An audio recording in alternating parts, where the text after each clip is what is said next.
Rois, chapitre 7.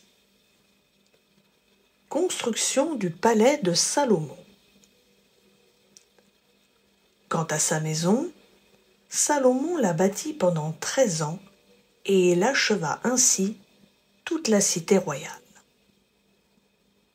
Il bâtit d'abord la maison de la forêt du Liban, longue de 100 coudées et large de 50 coudées, et haute de 30 coudées sur 4 rangées de colonnes de cèdre.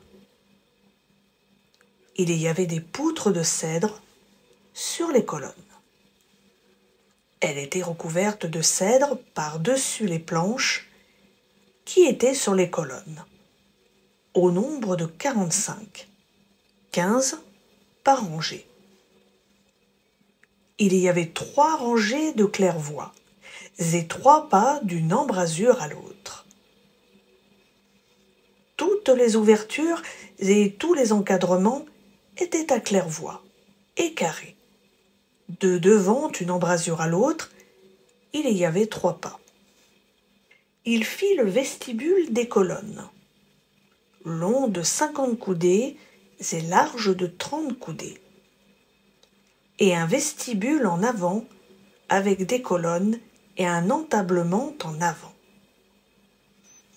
Il fit le vestibule du trône, où il rendait la justice, le vestibule du jugement, et il le recouvrit de cèdre depuis le sol jusqu'au plafond. Sa maison, où il habitait, fut construite de la même manière, dans une autre cour, derrière le vestibule. Salomon fit une maison du même genre que ce vestibule pour la fille du Pharaon qu'il avait prise pour femme. Pour tout cela, on employa de magnifiques pierres de taille, sur mesure, taillées à la scie, pour l'intérieur comme pour l'extérieur, et cela depuis les fondations jusqu'aux corniches, et de l'extérieur jusqu'à la grande cour.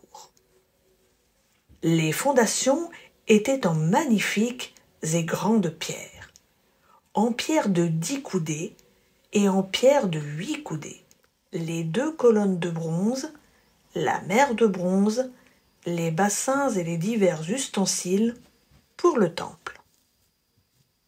Le roi Salomon envoya chercher à Tyr Hiram, fils d'une veuve de la tribu de Nephtali et d'un père tyrien, qui travaillait le bronze.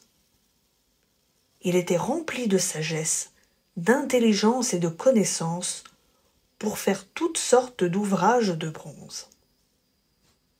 Il arriva auprès du roi Salomon et il exécuta tous ses ouvrages. Il moula les 2 colonnes de bronze. La première colonne avait 18 coudées de hauteur, et un fil de 12 coudées mesurait la circonférence de la seconde colonne. Il fit les 2 chapiteaux en fonte de bronze, pour les mettre sur le sommet des colonnes. Le premier chapiteau avait 5 coudées de hauteur, et le second chapiteau avait 5 coudées de hauteur. Il fit des treillis en forme de réseau, des cordons façonnés en chaînettes pour les chapiteaux qui étaient sur le sommet des colonnes. 7 pour le premier chapiteau et 7 pour le second chapiteau. Il fit des grenades en 2 rangs, autour de l'un des treillis, pour couvrir le chapiteau qui était sur le sommet d'une des colonnes. Il fit de même pour le second chapiteau. Les chapiteaux qui étaient sur le sommet des colonnes, dans le vestibule, figuraient des lys et avaient 4 coudées. Les chapiteaux placés sur les 2 colonnes étaient entourés de 200 grenades en haut, près du renflement qui était au-delà du treillis. Il y avait aussi 200 grenades rangées autour du second chapiteau. Il dressa les colonnes près du vestibule du temple. Il dressa la colonne de droite et la nomma Yaka.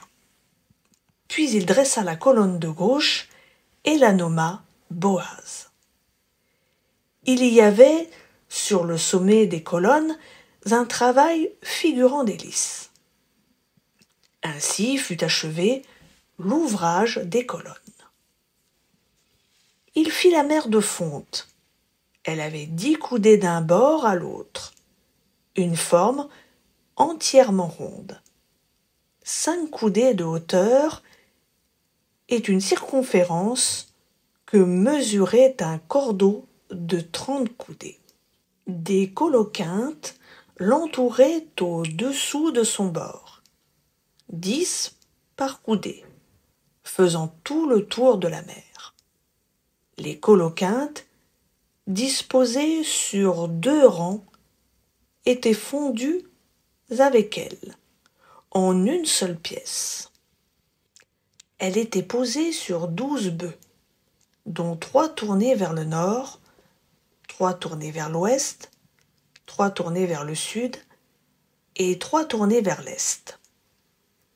La mer reposait au-dessus d'eux, et toute la partie postérieure de leur corps était en dedans. Son épaisseur était d'un palme, et son bord était façonné comme le bord d'une coupe en fleurs de lys. Elle contenait 2000 bats. Il fit les 10 bases de bronze.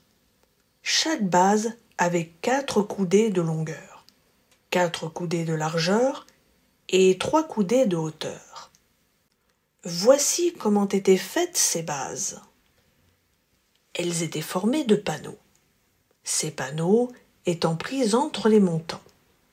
Sur les panneaux qui étaient pris entre les montants, il y avait des lions, des bœufs et des chérubins. Et sur les montants, au-dessus, comme au-dessous des lions et des bœufs, il y avait des ornements qui pendaient. Chaque base avait 4 roues de bronze, avec des essieux de bronze, et aux 4 angles étaient des consoles. Les consoles étaient en métal fondu, au-dessous de la cuve et au-delà des ornements. La cuve offrait à son intérieur une ouverture avec un prolongement d'une coudée vers le haut. Cette ouverture était ronde comme pour les ouvrages de ce genre, et elle avait une coudée et demie de largeur. Il y avait aussi des sculptures sur cette ouverture. Les panneaux étaient carrés et non arrondis. Les 4 roues étaient sous les panneaux et les essieux des roues fixés à la base. Chaque roue avait une coudée et demie de hauteur. Les roues étaient faites comme les roues d'un char. Leurs essieux, leurs jantes, leurs rayons et leurs moyeux, tout était de métal fondu. Il y avait aux 4 angles de chaque base 4 consoles, d'une même pièce que la base. À la partie supérieure de la base, il y avait un cercle d'une demi-coudée de hauteur. À la partie supérieure de la base, ses appuis et ses panneaux étaient de la même pièce. Sur les plaques, des appuis et sur les panneaux, il grava des chérubins, des lions et des palmes selon les espaces libres et des ornements tout autour. C'est ainsi qu'il fit les 10 bases, même métal fondu, même mesure et même forme pour toutes. Il fit 10 cuves de bronze. Chaque cuve contenait 40 bats. Chaque cuve avait 4 coudées. Chaque cuve était sur l'une des 10 bases. Il plaça 5 bases sur le côté droit de la maison et 5 bases sur le côté gauche de la maison. Et il plaça la mer du côté droit de la maison au sud-est. Hiram fit les cuves et les pelles et les calices. Hiram acheva tout l'ouvrage qu'il avait fait pour le roi Salomon dans la maison de l'Éternel. 2 colonnes avec les 2 chapiteaux évasés, sur le sommet des 2 colonnes. Les 2 treillis pour couvrir les 2 évasements des chapiteaux sur le sommet des colonnes. Les 400 grenades pour les 2 treillis. 2 rangées de grenades par treillis pour couvrir les 2 évasements des chapiteaux sur le sommet des colonnes. Les 10 bases et les 10 cuves sur les bases. La mer, seule de son espèce, et les 12 bœufs sous la mer. Les chaudrons, les pelles et les calices. Tous ces objets que Hiram avait faits pour le roi Salomon dans la maison de l'Éternel étaient de bronze poli. Le roi les fit fondre dans la plaine du Jourdain, dans l'épaisseur du sol, entre Soukhot et Tsartan. Salomon laissa faire tous ces objets sans évaluer le poids du bronze, parce qu'ils étaient en très grande quantité. Salomon fit encore tous les autres objets pour la maison de l'Éternel. L'autel d'or, la table d'or sur laquelle on mettait les pains de proposition, les chandeliers d'or fin, 5 à droite et 5 à gauche, devant le lieu très saint, avec les fleurs, les lampes et les mouchettes d'or. Les bassins, les couteaux, les calices, les coupes et les brasiers d'or fin, et les gonds en or pour les portes de l'intérieur de la maison, à l'entrée du Saint des Saints, et pour les portes de la maison, à l'entrée du temple. Ainsi fut achevé tout l'ouvrage que le roi Salomon fit pour la maison de l'Éternel. Salomon apporta ce que son père David avait consacré, l'argent, l'or et les objets.